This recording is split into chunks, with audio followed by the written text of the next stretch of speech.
tell me, Flanny. I'll talk about any of them. I'm just, I would love for Danny to be able to stand out there at least through that fifth, because he's just been so good for us. And I know that one just kind of got away from him a little bit, but he's done a real nice job, and the stuff looks right. Just been a couple things that have gone wrong. A couple pitches get up and end up turning into big innings that are running them out before we want to. But I'd start there, and the bullpen once again came in and did a fantastic job for us. But that inning where we give up 4 and we come right back and take 6, that's special.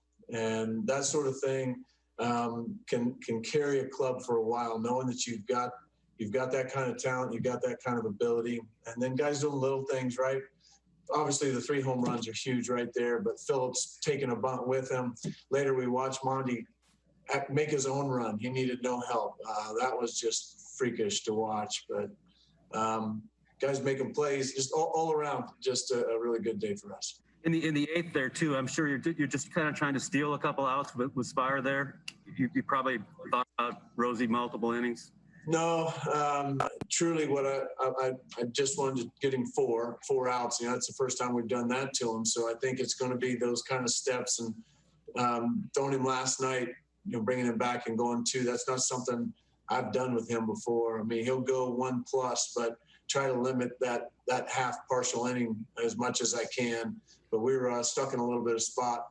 But I thought Gabe Spire came in and did a great job against the lefty, putting together some good pitches against some guys that we felt comfortable with him against in any situation. It just so happened to be a high leverage situation.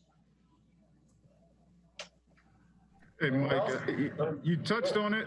But I wondered if you could just sort of talk about the impact, not just on the scoreboard, but emotionally when you guys are able to have a big inning like that, especially right after, sort of responding like that.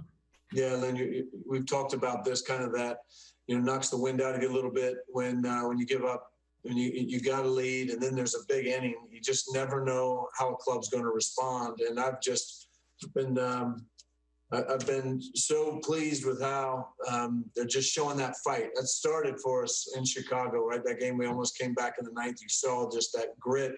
We're looking at different style at bats. They seem to be fighting through their bats from the top, right from the first inning. And I think they realized that, and you need some of those things to go in a positive direction. You go on a skid, you're human, you start to doubt, but that's what we've been fighting so hard and making guys just to continue to believe the fact that what we have is really good.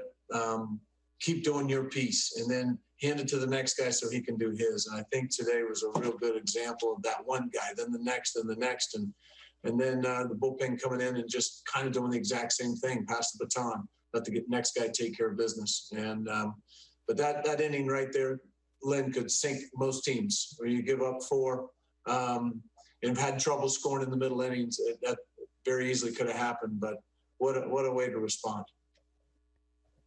What did O'Hearn show you, not just with that first inning RBI to get you on the board, but taking that ball off the knee or shin and then still grinding out an at-bat?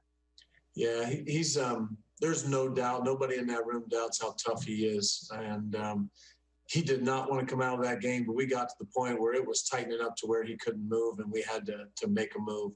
It was unfortunate, but hopefully that's something that'll clear up. Trainer just came in and said, Ryan says he's ready to go tomorrow. He's going to be a little sore tomorrow. So hopefully he gets a lot of treatment on tonight, get him some work in the morning, and we'll see how he is, what kind of availability we have for him tomorrow. But yeah, that kind of toughness is, I thought he hit it right straight off the top of his kneecap, and I wasn't sure if we weren't going to have to cart him off. So it was a huge relief when I saw him stand up, be able to bend down, and that the knee was still working right.